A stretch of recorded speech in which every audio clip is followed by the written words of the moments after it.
Bonjour les amis. Alors entrons maintenant un peu plus dans le vif du sujet.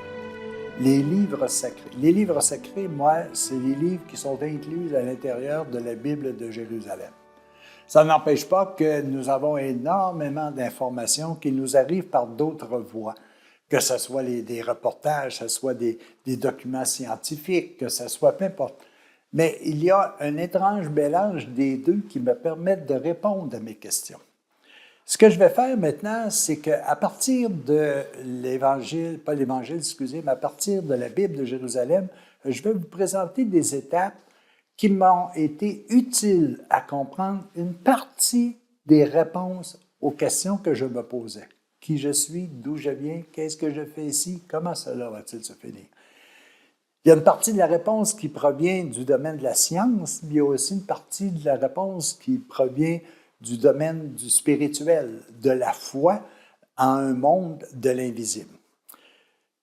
Dans un premier temps, je vais rapidement vous présenter les diverses périodes que l'on vit à l'intérieur de la Bible et qui sont importants parce qu'ils portent une partie de la réponse à mes questions. Alors, au départ, on dit dans la Bible que Dieu créa, notre création a été créée par Dieu. Il a réglé ça, lui, en l'espace de 6 jours, puis il s'est reposé une journée. C'est à peu près l'équivalent d'une page et demie dans la Bible. Alors qu'aujourd'hui, on dit que, puis la Bible, à ce moment-là, quand on situe Adam et Ève, parce qu'on commence notre processus avec Adam et Ève, c'est seulement qu'il y a 4000 ans avant Jésus-Christ.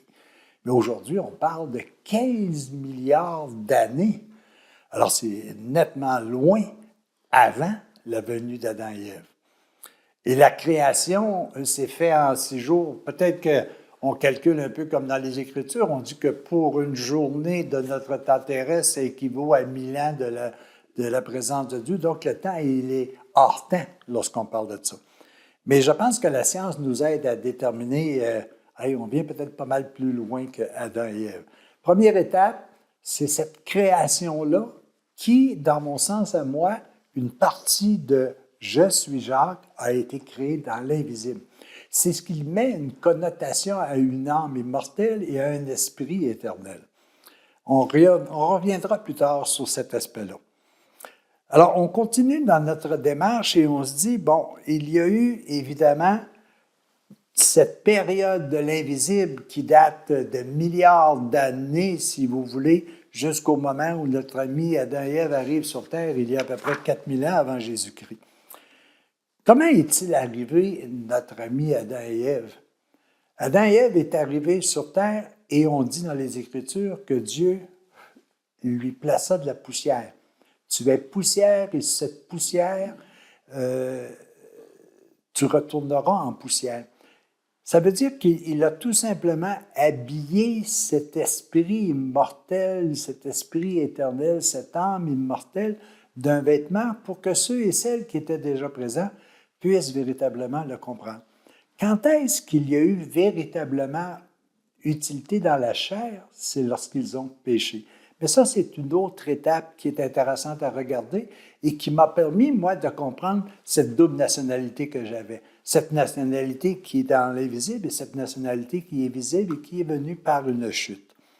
On continue par la suite et on se dit, bon, avec le temps, arrive le déluge, Noé et le déluge. Et là, on se situe à peu près à 3000 ans avant la venue de Jésus. Pourquoi le déluge? Est-ce qu'il n'y a pas des déluges aujourd'hui un peu dans le monde? Pas nécessairement des déluges physiques, des catastrophes physiques, mais est-ce qu'il y a des éloignements à notre amour, à notre paix et à notre bonheur? Ça, pour moi, c'est important. Arrive une période également où, après le déluge, il a dit, bon, c'est bien beau tout ça, mais il faut que les gens, on renoue une alliance avec ce que l'on est véritablement. Et ce que l'on est véritablement, c'est de l'amour. Alors, la période des patriarches arrive avec Abraham, Isaac, Jacob, avec même Joseph, que je peux embarquer sur cette notion-là, où Joseph vient délivrer le peuple en amenant tout le peuple choisi par Dieu. Tout le peuple choisi, ça veut dire qu'il y avait plusieurs peuples. Dieu en a choisi un. Pourquoi qu'il l'a choisi?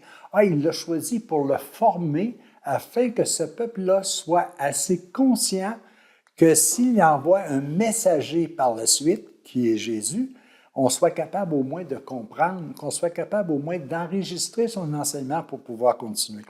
Alors ça, c'est intéressant de voir, Dieu a choisi un peuple parmi tous les peuples qui existaient à la terre, et ce peuple-là, c'est de ce peuple-là que moi, je proviens, que nous provenons tous. Isaac, Jacob, comme je vous le mentionnais tout à l'heure, Joseph aussi. Par la suite, il y a eu aussi une période où il a fallu qu'on aille faire un petit tour pour réfléchir. Cette réflexion-là s'est faite en Égypte et ça a été pendant quasiment 400 ans. Au départ, c'était une terre fertile qui nous accueillait, qui nous permettait d'avoir véritablement une bonne façon de vivre. Mais avec le temps, avec la progression, là, les Égyptiens se sont aperçus que le peuple choisi devient plus encombrant. On va tout simplement le rendre dans l'esclavage et on va l'utiliser. Et ça durera plusieurs siècles.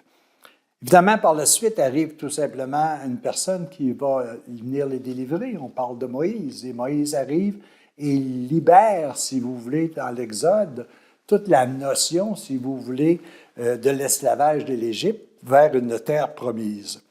Création par la suite des 12 tribus. Évidemment, arrive aussi une période où l'organisation du peuple de Dieu se fait, mais là, on est un peuple errant. Alors, il faut se structurer autant au niveau de la gouvernance administrative, autant au niveau de la gouvernance religieuse, autant au niveau de tout ce qui nous permet de vivre en société et d'être capable de bien justifier les actes que l'on a.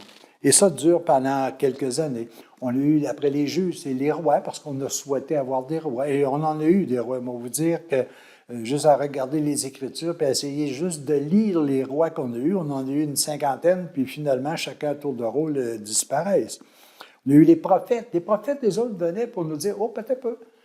Vous êtes en train de vous égarer. » Et ça, c'est à l'intérieur de l'Écriture. Et aujourd'hui, ça m'est utile parce que les messages que ces prophètes-là donnaient dans le temps, il y a peut-être 9 siècles, 10 siècles avant la venue de Jésus-Christ, me sont encore utiles aujourd'hui parce que c'est les mêmes messages qui me permettent de rejoindre le véritable bonheur que je recherche. Il y a eu énormément de démarches par la suite. Il y a eu des dominations de différents pays. Il y a eu des guerres énormément. Il y a eu du nettoyage, si on peut dire, jusqu'au jour où dans les Écritures, on parle de l'an -4 est venu Jésus. Pourquoi que Jésus est venu? Parce que le peuple était prêt à recevoir son enseignement. Était-il prêt à l'accepter? On a vu non. Pourquoi? Parce qu'on a décidé de le soustraire. Mais l'enseignement est encore présent.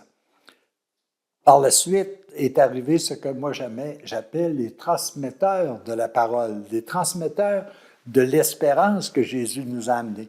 On parle à ce moment-là des apôtres, on parle des évangélistes, on parle de tous ceux qui aujourd'hui encore continuent à propager de véritables notions de paix, de bonheur, de joie à travers le monde. C'est excessivement important de comprendre ça. Notre objectif, ce n'est pas d'essayer de situer tout ça à l'intérieur de dates, de véritablement dire, est-ce que c'est Matthieu qui a écrit l'Évangile de Matthieu? Est-ce que c'est Moïse qui a écrit les 4 premiers livres de l'Écriture, à savoir la Genèse, l'Exode, bon, etc., le Lévitique? Est-ce que c'est lui? Ça, moi, là, je vais vous le dire royalement, je m'en fous royalement de qui a écrit quoi.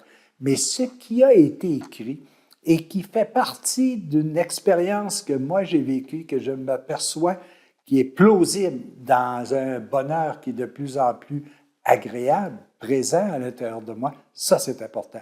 Et à l'intérieur de ces 60 et quelques livres que l'on peut voir dans la Bible de Jérusalem que je vous présente ici, ces livres-là m'ont tous permis à quelque part de me dire « Ah, peut-être que si j'essayais ça, je verrais qu'est-ce que ça donne. » Et je l'ai essayé, ça a fonctionné, je l'ai gardé. Ça ne fonctionne pas, je l'ai laissé, plus tard je comprendrai si j'ai à comprendre. Alors vous voyez, autant en parallèle, j'ai la science qui m'aide à comprendre davantage ce qui est perceptible pour moi. À côté de ça, j'ai aussi tout l'aspect des livres sacrés, des livres spirituels, qui me permettent de comprendre au-delà de ce que je vois pour capter uniquement les messages qui me sont nécessaires à bien me développer, autant sur le plan naturel que sur le plan spirituel. On va continuer, les amis, maintenant, en allant un petit peu plus loin dans chacun pour vous dire qu'est-ce que moi j'ai trouvé dans la Genèse qui est important pour moi. Qu'est-ce que j'ai trouvé dans le livre de Judith qui est important pour moi.